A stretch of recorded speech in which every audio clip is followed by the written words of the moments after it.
Maka deh orang yang memperbanyak ingat mati kepegang Nabi gebi kemuliaan lebo. Tak lebo. Pertama segera taubat.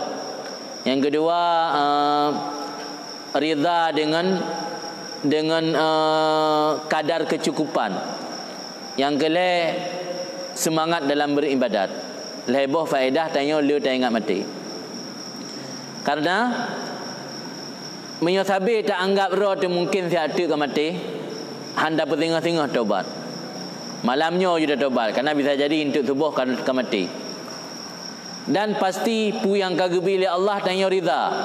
Kupu letat. Kadang tengah ke mati. Dan pasti ketika tak ibadat dalam keadaan semangat. Karena ketika tak hadir masjid yang sembahyang subuh, tak anggap nyo sembahyang terakhir lung. Bisa jadi tak ada polapan lung meninggal. Ternyata nak meninggal tamang leho, tak sembahyang leho kita anggap nyo sembahyang terakhir lung.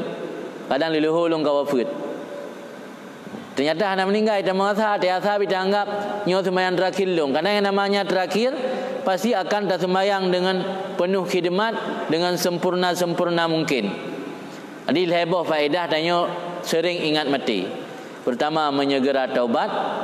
Yang kedua qanaah rida hati dengan kadar kecukupan.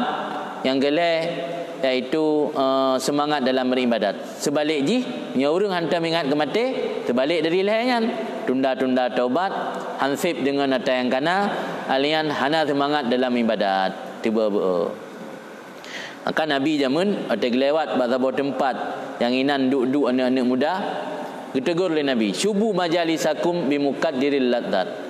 Hai, yang tengah duduk nyan baik pegah bah dunia tapi diraga campu pegah hata-hata yang bisa memperkeruh kelazatan. Tanya oleh anak-anak muda yang wama mukaddirul ladzat ya Rasulullah, puatra yang memperkeruh kelazatan wahai Rasulullah, al-maut mati. Yang ilun termasuk hadisnya baru ban-ban menumpuk dalam 2 tahun letonyo. Awak nak menumpuk sih. Ternyata dia tak ingat haba-haba urun tuha jamun. Paji urun tuha jamun pu yang kepubut dalam hadis Nabi. Karena urun tuha jamun tegur na urun tengah ria tengah kem senang-senang tak tegur le urun tuha. Hai tengok keling mati pu pingat. Ternyata pu yang kepubut le urun tuha tanya jamun. Ada yang kepubut Nabi yang sunnah Nabi. Nabi tak lewat pada tempat kalau anak muda pergi kem berbiraya tegur, "Syubu majalisakum." Kajampu haba bacut ngata-ta yang je ke memperkeruh kelazatan dunia. Pegah haba yang senang-senang tapi jaga pegah tak susah. Jaga pegah ke azab kubu, pegah ke hal-hal telemati. Maka urun tuha jamun tena nikmat meria-ria, nikmat senang-senang hahuan, Getegur le urang nyamun. Hai, kau ingat ke mati apa kena? Tena nikmat balap-balap ke yang puah mati le yang tinggal le ke mati puah. Rupaji pu yang kepubut le nek-nek tengah jamun kan sunnah Nabi kan atau yang pernah kepubut le Nabi kan. Dari fikir dia berkata tentang pu gak pingat-pingat mati kau. Ada anjuran dalam agama, ternyata faedah le mengingat mati yang kelebah benar. Segera bertaubat, merasa cukup dengan pu yang kata miliki dan merasa semangat dalam beribadat.